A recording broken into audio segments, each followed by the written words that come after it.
Antibiotics resistance. The problem of the century in bacterial treatments. Bacterial infections have been very serious in the past. Imagine that wounds caused deaths because no antibiotics were discovered back then. But the discovery of penicillin in 1928 turned the tables and bacterial infections were kind of defeated. If you're interested in how antibiotics have been discovered and what people used to treat wounds before the discovery of antibiotics, watch this video about the history of antibiotics. When did antibiotic resistance start? Well, interestingly, it began shortly after the marketing of penicillin. 1 year after its introduction, it had already become resistant in 3 bacteria. Methicillin was introduced to the market to overcome this resistance, but it itself became resistant within 1 year. So, since the start of antibiotic discovery, antibiotic resistance has existed. They have come together hand in hand. Antibiotic resistance isn't a temporary problem, it increases every day, and deaths result from it.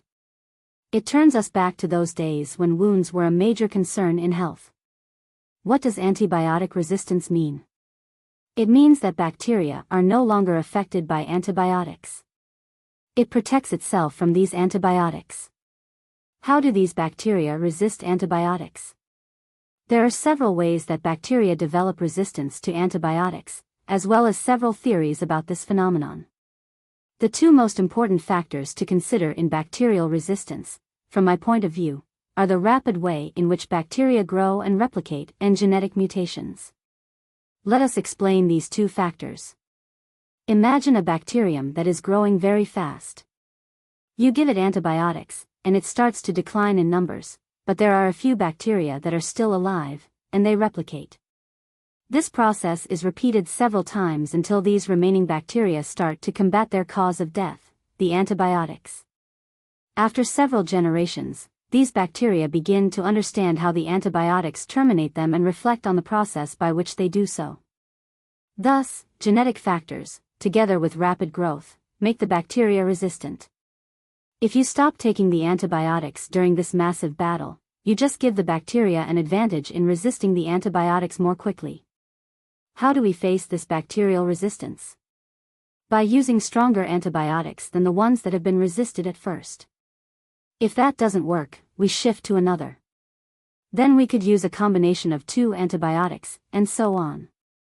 What are the factors that increase the possibility of bacterial resistance? First, patient incompliance, i.e., not using the antibiotics as prescribed, such as missing doses or reducing the duration of treatment, will just accelerate antibiotic resistance, as we explained before. Second, misdiagnosis, taking the wrong antibiotics will contribute to bacterial resistance. Third, taking antibiotics when it is not necessary. For example, taking antibiotics for the flu. The flu is a viral infection, and taking antibiotics to treat it will not work since antibiotics work only against bacteria. This misuse will increase antibiotic resistance. That's all for today. Stay safe and remember. Use antibiotics as described. And do not misuse them. Pharmalogic. Learn more. Learn better.